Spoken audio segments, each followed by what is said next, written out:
رسولہ الکریم اما بعد۔ معزز ناظرین، آپ کی خدمت میں ہم موجود ہیں ایک اور دوسری نشست کے ساتھ کہ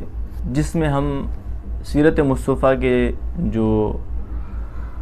موضوعات ہیں اس کو ڈسکس کر رہے تھے، اور ہم نے آپ کے ساتھ ذکر کیا تھا کہ اس سیرت کورس کے اندر ٹوٹل 100 موضوعات ہیں، اور ان تمام موضوعات کو قرآن و حدیث کے ساتھ جو مستند ذرائع ہیں انہی سے ڈیزائن کیا گیا ہے، اور ہر ہفتے جو ہے ایک ویڈیو آتی ہے جس میں صرف 5 موضوعات ڈسکس کیے جاتے ہیں، اور آپ سے گزارش کی جاتی ہے ہر ہفتے ہی کہ اپنی زندگی میں سے مختصر وقت ہفتے میں ایک دن کہ جس میں 10 سے 12 منٹ یا 15 منٹ زیادہ سے زیادہ وہ نکال کر آپ ان ویڈیوز کو ضرور سنیں، تو انشاءاللہ اللہ کے نبی صلی اللہ علیہ وسلم کی زندگی کا مختصر خاکہ آپ کے سامنے اور مستند ضرور آ جائے گا، جس سے انشاءاللہ آپ کو بہت فائدہ ہوگا۔ تو آج ہم موضوع نمبر 41 سے شروع کریں گے۔ پچھلی نشست میں، پچھلی ویڈیو کے اندر، ایپیسوڈ کے اندر ہم 35 سے 40 تک ڈسکس کر چکے تھے، تو آج انشاءاللہ اللہ کے حکم سے موضوع نمبر 41 سے 45 تک پڑھیں گے۔ تو موضوع نمبر 41 میں جو ذکر کریں گے، ہم جس چیز کو ڈسکس کریں گے وہ یہ ہے کہ نبی کریم صلی اللہ علیہ وسلم کی قریش کو پھر سے دعوت اور قریش کا جو ہے عقیدہ توحید سے انکار۔ آپ کو معلوم ہے کہ آپ صلی اللہ علیہ وسلم جو ہیں ان کے چچا ابو طالب کی جب عمر 80 برس کو ہو گئی اور 80 سال سے جب تجاوز کر گئے، تو پھر قریش کو یہ فکر لاحق ہوئی کہ ابو طالب کی ہی زندگی کے اندر جو ہے ہم ان کے جو بھتیجے ہیں محمد صلی اللہ علیہ وسلم، ہم ان کے ساتھ جو ہمارے معاملات ہیں اس کو صحیح کر لیں، کیونکہ ابھی ان کے چاچا موجود ہیں، ان کی سامنے ہی یہ ساری بات طے ہو جائے اور لین دین یا کوئی بات جو ہے کسی جو ہے نتیجے پر پہنچ جائے، تاکہ ہمارے جو یہ ٹکراؤ ہے یہ ختم ہو جائے،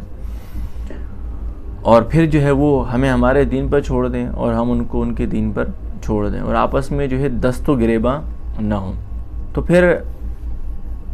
یہ ساری جو باتیں ہیں ان جو ہے کفار قریش نے جو ہے ابو طالب کے سامنے رکھی کہ بھائی آپ اپنے بھتیجے کو سمجھائیں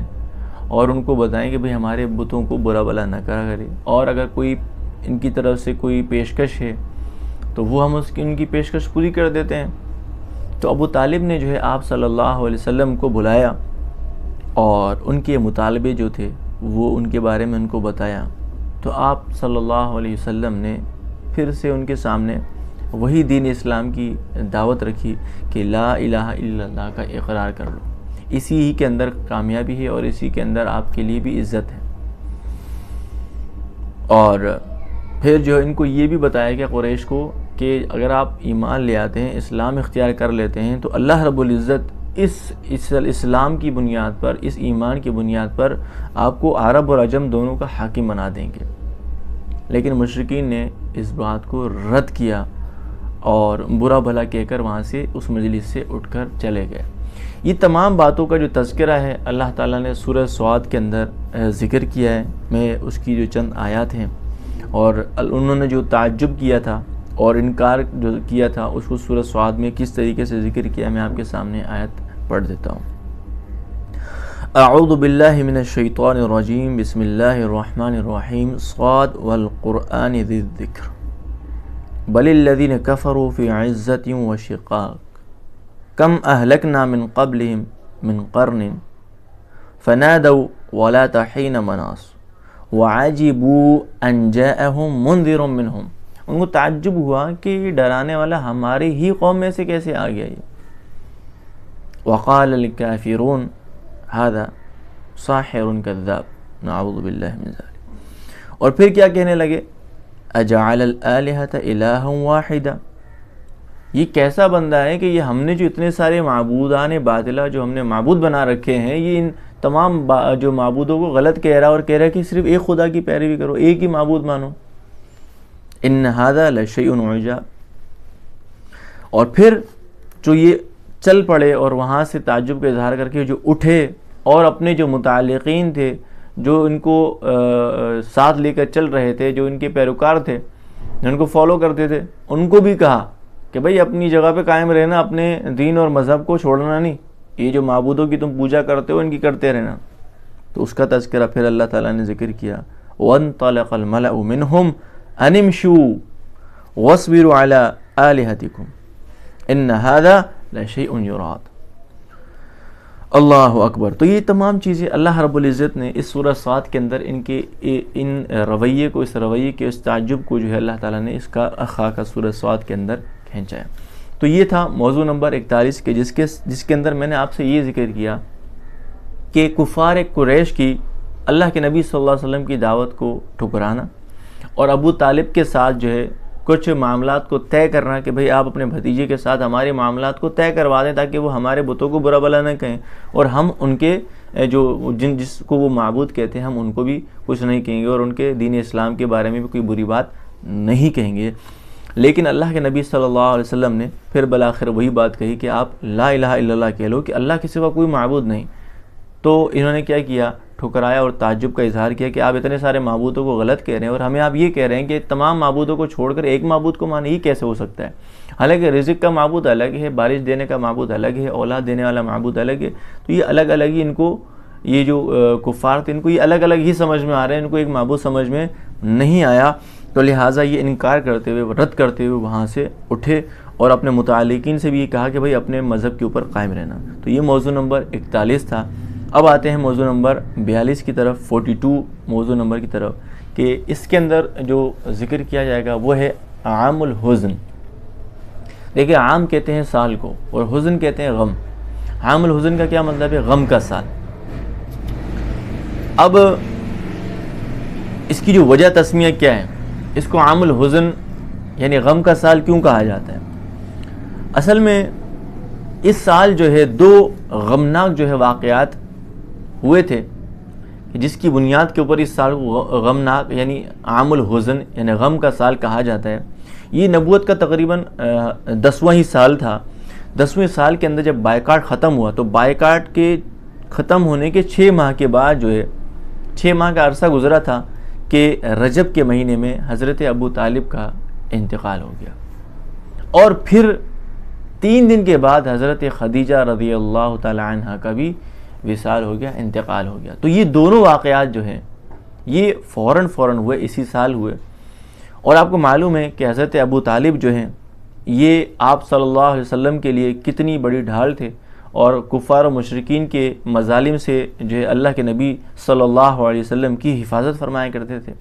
تو یہ جو ہے ان کا سہارا، اور جو ہے جو یہ رخصت ہو گئے. پھر حضرت خدیجہ رضی اللہ تعالی عنہ جو ہیں وہ اپنے مال کے ساتھ اللہ کے نبی صلی اللہ علیہ وسلم کی مدد فرمایا کرتی تھی، اور اپنے جو ہے مال کو جو ہے اللہ کے نبی صلی اللہ علیہ وسلم کی قدموں میں ڈھیر کر دیا، اور ہمیشہ اللہ کے نبی صلی اللہ علیہ وسلم کو تسلی دیا کرتی تھی. تو یہ ایسی رفیقہ اور جو ہے شریک حیات جو ہیں وہ بھی رخصت ہو جاتی ہیں. اور جب یہ 2 غمناک واقعات ہوئے تو اس سال کا نام عام الحزن پڑ گیا. اچھا، پھر کیا ہوا کہ ابو طالب کی وفات کے بعد چونکہ کفار و مشرکین کو اب ایک جو ہے موقع مل گیا اللہ کے نبی صلی اللہ علیہ وسلم کو تکلیف دینے کا، تو ان کے جو مظالم ہیں وہ مزید بڑھ گئے،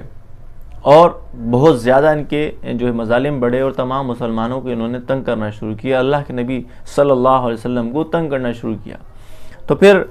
جو ہے اللہ کے نبی صلی اللہ علیہ وسلم نے جو ہے اہل مکہ کے اس بدترین سلوک اور رویے سے جو ہے پھر اللہ کے نبی صلی اللہ علیہ وسلم نے ان سے رخصت ہو کر جو ہے رخ اپنا جو ہے مکہ سے جو باہر قبائل تھے ان کی طرف کیا، اور ان کو دعوت دینے کا آغاز کیا. کیونکہ مکہ والوں تک اللہ تعالیٰ کے نبی صلی اللہ علیہ وسلم نے جو دین اسلام کا جو پیغام تھا وہ پہنچا دیا، ان کو سمجھا دیا، لیکن ان کی طرف سے سوائے انکار کے کچھ بھی سامنے نہ آیا. تو اب اللہ کے نبی صلی اللہ علیہ وسلم نے یہی سوچا کہ اب جو ہے مکہ سے جو باہر دیگر جو قبائل ہیں ان کو دین اسلام کی دعوت دی جائے. تو پھر اللہ کے نبی صلی اللہ علیہ وسلم جو ہے مکہ سے باہر کے جو قبائل ہیں ان کو دعوت جو ہے دی.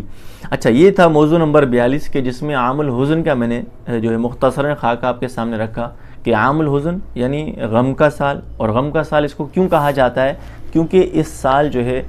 2 غمناک جو واقعات ہیں وہ رونما ہوئے، اور وہ میں نے بتایا کہ حضرت ابو طالب کا انتقال ہوا، اور حضرت خدیجہ رضی اللہ تعالیٰ عنہ جو اللہ کے نبی صلی اللہ علیہ وسلم کی زوجہ محترمہ ہیں، ان کا بھی انتقال ہوا، تو اس وجہ سے اس سال کو عام الحزن کہا جاتا ہے۔ اب آتے ہیں موضوع نمبر 43 یعنی 43 کی طرف، جس میں یہ ذکر کیا گیا ہے کہ اللہ کے نبی صلی اللہ علیہ وسلم کا اسی سال یعنی 10 نبوت کو جو ہے، نبوت کا جو 10واں سال ہے، شوال کے مہینے میں جو ہے حضرت سودا بنت زمعہ رضی اللہ تعالی عنہ سے نکاح ہوتا ہے۔ اور جو ہے یہ حضرت سودا جو تھیں یہ عمر رسیدہ تھی، عمر میں بڑی تھی، اور ابتدائی دور میں انہوں نے اسلام قبول کر لیا تھا، انہی خواتین میں سے تھی جو ابتدا ہی کے اندر اسلام قبول کرنے والی تھی، اور دوسری ہجرت حبشہ کے اندر یہ بھی شریک تھیں، اور آپ جو ہیں وہ بیوہ تھیں، لہٰذا اللہ کے رسول صلی اللہ علیہ وسلم نے آپ کو نکاح کا پیغام بھیجا، اور جسے نے جو ہے انہوں نے قبول کیا اور آپ صلی اللہ علیہ وسلم کی زوجیت میں آنے کا شرف فرمایا۔ یہ تھا موضوع نمبر 43 اس کا مختصراً آپ کے سامنے خاکہ رکھا۔ اب آتے ہیں موضوع نمبر 44 کی طرف۔ موضوع نمبر 44 میں کیا ہے؟ 44 میں 10 نبوت کو رسول اللہ صلی اللہ علیہ وسلم کا جو دعوت کی غرض سے طائف کا سفر ہوتا ہے اس کا تذکرہ اس کے اندر کیا جائے گا۔ میں نے آپ کے سامنے دعوت کے جو مراحل تھے اس کا تذکرہ کیا تھا۔ یہاں سے جو ہے دعوت کا جو تیسرا اور اہم مرحلہ ہے اس کا آغاز ہوتا ہے، اور وہ ہے مکہ کے جو ارد گرد قبائل تھے ان کو دین اسلام کی دعوت دینا۔ آپ صلی اللہ علیہ وسلم جو ہے 10 جو ہے سن نبوت کے آخر میں جو ہے مکہ سے طائف تشریف لے جاتے ہیں، اور آپ صلی اللہ علیہ وسلم جو ہے 10 دن تک آپ علیہ الصلوۃ والسلام نے طائف کے اندر قیام فرمایا، اور اس سفر کے اندر جو اللہ کے نبی صلی اللہ علیہ وسلم کے جو رفیق تھے یعنی ساتھی جو تھے وہ حضرت زید بن حارثہ تھے رضی اللہ تعالیٰ عنہ۔ سب سے پہلے آپ علیہ الصلوۃ والسلام نے قبیلہ ثقیف کے جو سردار ہیں عمر بن عمیر ثقفی، ان کو دعوت دی اور ان کے 3 بیٹوں کے پاس تشریف لے گئے، لیکن نتیجہ یہی نکلا کہ انہوں نے اللہ کے نبی صلی اللہ علیہ وسلم کی دعوت کا انکار کیا اور ٹھکرا دیا۔ پھر آپ علیہ الصلوۃ والسلام دیگر قبائل کے پاس باری باری گئے، لیکن سب کا یہی نتیجہ نکلا کہ ان سب نے اللہ کے نبی صلی اللہ علیہ وسلم کی دعوت کا انکار کیا اور ٹھکرا دیا۔ پھر جو ہے اللہ کے نبی اور یہ صرف ٹھکرانا ہی نہیں تھا بلکہ انہوں نے اللہ کے نبی صلی اللہ علیہ وسلم کے ساتھ انتہائی برا سلوک کیا اور بڑے برے طریقے سے پیش آئے، اور جو ہے اللہ کے نبی صلی اللہ علیہ وسلم کو پتھر مارے گئے، اور آپ علیہ الصلوۃ والسلام کو لہو لہان کر دیا گیا، خون سے آپ علیہ الصلوۃ والسلام لت پت ہو گئے اور خون سے بھر گئے تھے، اور آپ جو ہے وہاں پر ایک باغ لینے پر مجبور ہو گئے تھے، اور اس وقت اللہ کے نبی صلی اللہ علیہ وسلم نے یہ دعا فرمائی تھی جو میں آپ کے سامنے پڑھ رہا ہوں۔ یہ دعا سن کر آپ حیران ہوں گے کہ اللہ کے نبی صلی اللہ علیہ وسلم واقعی میں کتنے شفیق اور کتنے مہربان ہیں اپنی اس امت کے لیے۔ دیکھیں ذرا کیا فرما رہے اللہ کے نبی صلی اللہ علیہ وسلم کہ اللہم الیک اشکو ضعف قوتی، اے اللہ میں اپنی ضعف قوت کا آپ سے شکایت کرتا ہوں، وقلت حیلتی کہ میں ان کو سمجھا نہیں پایا، میں اپنی بات کو اچھے سے ان کے سامنے رکھ نہیں سکا، وہوان علی الناس یا ارحم الراحمین انت رب المستضعفین وانت ربی الی من تکلونی الی بعید یتجہمونی ام الی عدو ملکتہ امری۔ سبحان اللہ، یہ ساری جو چیزیں یہ اللہ کے نبی صلی اللہ علیہ وسلم نے اس دعا کے اندر جو ہے اللہ سے مانگی ہے، یعنی تمام تر جو ہے جو رکاوٹ جو بتائی وہ اپنی طرف کی کہ یا اللہ میں جو ہے اس قوم کو جو ہے سمجھانے میں جو ہے صحیح سے الفاظ کا جو چناؤ نہیں کر سکا، میں ان کو صحیح سے سمجھا نہیں سکا۔ حالانکہ آپ دیکھیں سیدھا قصور قوم کا تھا کہ انہوں نے بات کو ٹھکرایا اور آپ علیہ الصلوۃ والسلام کو تکلیف دی۔ تو یہ تھے ہمارے پیارے شفیق اور مہربان نبی صلی اللہ علیہ وسلم۔ پھر حضرت عائشہ صدیقہ رضی اللہ تعالیٰ عنہ کی حدیث ہے کہ جس میں انہوں نے، یہ بخاری کی حدیث میں آپ کے سامنے رکھ رہا ہوں 3231 یعنی 3231 یعنی 3231 حدیث نمبر ہے بخاری کی، اس کے اندر اللہ کے نبی صلی اللہ علیہ وسلم سے حضرت عائشہ فرماتی ہیں، میں نے پوچھا هل اتى عليك يوم كان اشد من يوم احد، کہ یا رسول اللہ، کیونکہ اللہ کے نبی صلی اللہ علیہ وسلم کے احد میں بھی دندان مبارک شہید ہوئے تھے، تو حضرت عائشہ رضی اللہ تعالی عنہ نے پوچھا یا رسول اللہ کیا اس احد کے دن سے بھی کوئی سخت دن آپ کے اوپر آیا ہے؟ تو اللہ کے نبی صلی اللہ علیہ وسلم نے فرمایا فقال لقد لقيت من قومك وكان اشد ما لقيت منهم يوم العقبہ اذ عرضت نفسي على ابن عبد. تو یہ پورا واقعہ اللہ کے نبی صلی اللہ علیہ وسلم نے ذکر کیا اور بتایا کہ کس طریقے سے ان طائف والوں نے مجھے تکلیف دی تھی. اور پھر اللہ تعالیٰ نے حضرت جبرائیل علیہ السلام کو بھیجا اور جو پہاڑوں کا فرشتہ ان کو بھیجا اور فرمایا کہ وقد بعث الیک ملک الجبال تأمره بما شئت فیہم قال فنادانی ملک الجبال وسلم علی. تو پہاڑوں کا فرشتہ آیا اور اس نے سلام کیا مجھے. ثم قال یا محمد ان اللہ قد سمع قول قومک لک وانا ملک الجبال وانا ملک الجبال وقد بعثني ربك اليك لتأمرني بامرك فما شئت ان شئت ان اطبق عليهم الاخشبين. فقال له رسول اللہ صلی اللہ علیہ وسلم. دیکھیں فرشتہ پہاڑ کا کیا کہہ رہا ہے, اگر آپ مجھے اجازت دیں, آپ مجھے حکم کریں تو میں ان دو جو پہاڑ ہیں ان کو آپس میں ملا دوں اور ان کو جو ہے اس کو بالکل ختم کر دیں, اس بستی کو جس نے آپ کو تکلیف پہنچایا. تو اللہ کے نبی صلی اللہ علیہ وسلم کیا فرماتے ہیں, بل ارجو ان یخرج اللہ من اصلابہم من یعبد اللہ وحدہ لا یشرک بہ شیئا. سبحان اللہ. فرما رہے ہیں بلکہ میں تو اللہ سے یہ امید کرتا ہوں اللہ تعالیٰ ان لوگوں کی جنہوں نے مجھے تکلیف دی, اللہ تعالیٰ ان کی پشتوں سے ایسے لوگ پیدا کریں کہ جو اللہ کی عبادت کریں اور اس کو ایک تنہا مانیں اور اس کے ساتھ کسی کو شریک نہیں کریں. تو یہ اللہ کے نبی صلی اللہ علیہ وسلم اور جو ہے ان کے جو تکالیف دینے والے جو دشمنان تھے ان کو یہ دعا دی گئی. اور پھر نتیجہ یہی نکلا, اللہ کے نبی صلی اللہ علیہ وسلم کی دعا قبول ہوئی کہ ان کی پشتوں میں پھر آگے بہت سارے صحابہ جو ہے اللہ کے نبی صلی اللہ علیہ وسلم کی اس دعوت کو انہوں نے قبول فرمایا. پھر اللہ کے نبی صلی اللہ علیہ وسلم جب طائف سے واپسی تشریف فرما تھے تو وہاں سے جو ہے ایک واقعے پر جو ہے جنات کی جماعت سے جو ہے آپ علیہ السلام کا جو ہے مکالمہ ہے اس کا تذکرہ. اب موضوع نمبر آگے 45 میں اسی کو ڈسکس کریں گے. تو یہ تھا موضوع نمبر 44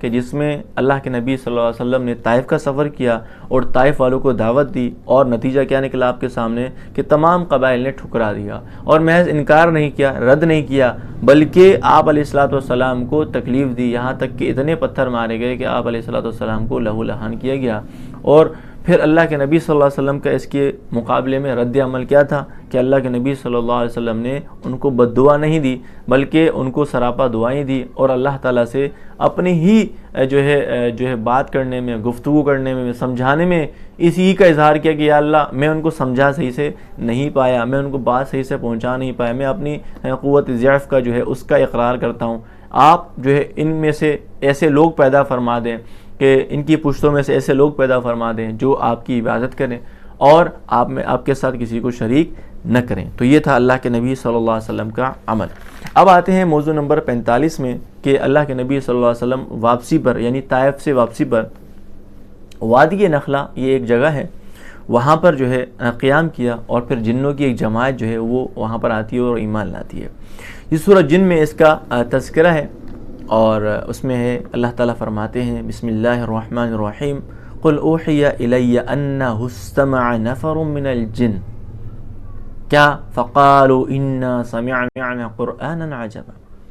یہدی للرشد فآمنا به ولن نشرک بربنا احدا. سبحان اللہ وانہ تعالی جد ربنا ما اتخذ صاحبۃ ولا ولدا. تو یہ وادی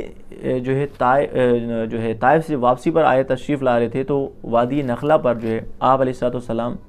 پر ایک جنات کی جماعت جو ہے وہاں سے گزر ہوا اور اللہ کے نبی صلی اللہ علیہ وسلم جو ہے فجر کی نماز ادا فرما رہے تھے, تلاوت فرما رہے تھے. اور آپ کو معلوم ہے کہ تلاوت کرنے والی ذات اللہ کے نبی صلی اللہ علیہ وسلم کی ہو اور کلام اللہ تعالیٰ کا ہو تو پھر اس میں کس قدر جو ہے سرور اور کیف ہوگا کہ جو ہے اس میں کتنا مزہ ہوگا, کتنی ایمانی کیفیت ہوگی. بہرحال تو جنات نے یہ کلام اور یہ قرآن سن کر جو ہے کھڑے ہو گئے اور میں نے آپ کے سامنے آیت پڑھی فقالوا انا سمعنا قرآنا عجبا, یہ الفاظ انہوں نے ادا کیا. اور یہ جو تفصیلی ان کا جو تذکرہ ہے جنات کی جماعت کا دو جگہ پر قرآن میں, سورہ احقاف میں اور دوسرا سورہ جن کے اندر ہے. ان حضرات نے, ان جنات نے کیا کیا, اللہ کے نبی صلی اللہ علیہ وسلم کے پاس آئے اور دین اسلام کی اللہ کے نبی صلی اللہ علیہ وسلم نے ان کو دعوت دی اور سارا اسلام ان کو سمجھایا اور بتایا کہ اللہ کو ایک مانو. تو ان جنات کو یہ بات سمجھ میں آئی اور وہ ساری جماعت جو ہے وہ مسلمان ہو گئی. تو اس سے یہ بھی پتہ چلتا ہے کہ اللہ کے نبی صلی اللہ علیہ وسلم کی جو بعثت تھی وہ محض انسانوں کی طرف نہیں تھی، بلکہ جنات اور انسان دونوں کی طرف تھی۔ اور پھر جنوں کے اس موقع پر ایمان لانے کی حکمت کیا تھی؟ اس میں علماء سیر فرماتے ہیں کہ اس کی حکمت یہ تھی کہ اللہ کے نبی صلی اللہ علیہ وسلم کو تسلی دینا مقصود تھا کہ اگر یہ لوگ یہ جو انسان ہیں، یہ طائف کے جو لوگ ہیں، یہ اگر ایمان انسان نہیں لاتے تو کوئی مسئلہ نہیں، ایک دوسری مخلوق ہم نے پیدا کی ہے، وہ آپ جو عرض کر رہے ہیں، وہ جو آپ پیش کر رہے ہیں اسلام، وہ جو دین پیش کر رہے ہیں، یہ لوگ، یہ جنات، یہ جو مخلوق ہے ہماری، یہ دوسری مخلوق آپ کے اوپر ایمان لانے کو تیار ہے۔ تو اس کے ذریعے سے اللہ کے نبی صلی اللہ علیہ وسلم کو تسلی دینا مقصود تھا۔ اچھا، اب سورہ احقاف میں جو جنہوں نے آپ علیہ الصلوۃ والسلام کو ایک خوبصورت لقب دیا تھا، اس کا آپ کے سامنے تذکرہ کرتا ہوں۔ انہوں نے کیا کہا تھا؟ داعی اللہ، کیا کہا؟ یا قومنا۔ جب انہوں نے دعوت اپنی اللہ کے نبی صلی اللہ علیہ وسلم سے سیکھی اور اسلام جو سیکھا، ایمان سیکھا، تو یہ اپنی قوم کے پاس داعی بن کر آئے اور اللہ کے نبی صلی اللہ علیہ وسلم کے بارے میں بتایا۔ کیا کہا؟ یا قومنا اجیبوا داعی اللہ، اے ہماری قوم، آپ ان کی جو بات ہے، یعنی اللہ کے نبی صلی اللہ علیہ وسلم کی بات ہے، اس کا آپ کیا کرو؟ جواب دو، یعنی اس کی بات کو مانو۔ وآمنوا بہ، اور اس پر ایمان لاؤ۔ تو پھر اس کا نتیجہ کیا نکلے گا؟ یغفر لکم من ذنوبکم ویخرجکم من عذاب علیم۔ تو اللہ تعالیٰ کیا کریں گے؟ آپ کے گناہوں کو معاف کر دیں گے اور تمہیں دردناک عذاب سے نکال دیں گے۔ اور خود بھی برچے اللہ کے نبی صلی اللہ علیہ وسلم کو جب داعی کا خطاب دیا اور اللہ کے نبی صلی اللہ علیہ وسلم نے اسلام کو سیکھا، دین کو سیکھا، تو آگے پھر خود بھی داعی اور دعات الی اللہ بن کر لوٹے۔ تو اللہ تعالیٰ نے اسی چیز کو ذکر فرمایا، فَلَمَّا قُضِيَ وَلَّوْا إِلَىٰ قَوْمِهِمْ منذرین، ڈرانے والے، یعنی داعی بن کر اپنی قوم کی طرف لوٹے۔ تو یہ تھا مختصراً تذکرہ موضوع نمبر 45 کا، جس میں وادی نخلا کا مختصراً آپ کے سامنے تذکرہ کیا کہ کس طریقے سے اللہ کے نبی صلی اللہ علیہ وسلم کے پاس جنات کی جماعت آئی اور انہوں نے قرآن کو سنا اور حیران ہوئے، اور پھر اللہ کے نبی صلی اللہ علیہ وسلم سے دین اسلام سیکھا اور اللہ کے نبی صلی اللہ علیہ وسلم کے اوپر ایمان لائے۔ تو یہ تھا آپ کے سامنے 5 موضوعات کا مختصراً تذکرہ۔ اللہ کی تعالیٰ کی ذات سے امید ہے کہ آپ حضرات کو یہ بات سمجھ میں آئی ہوگی، اور اللہ سے یہ بھی دعا ہے اللہ پاک اس میں جو کمی بیشی ہوئی اس کو معاف فرمائے، اور ہم سب کو اللہ کے نبی صلی اللہ علیہ وسلم کی سیرت کو اپنانے والا بنا دیں۔ وآخر دعوانا ان الحمد للہ رب العالمین۔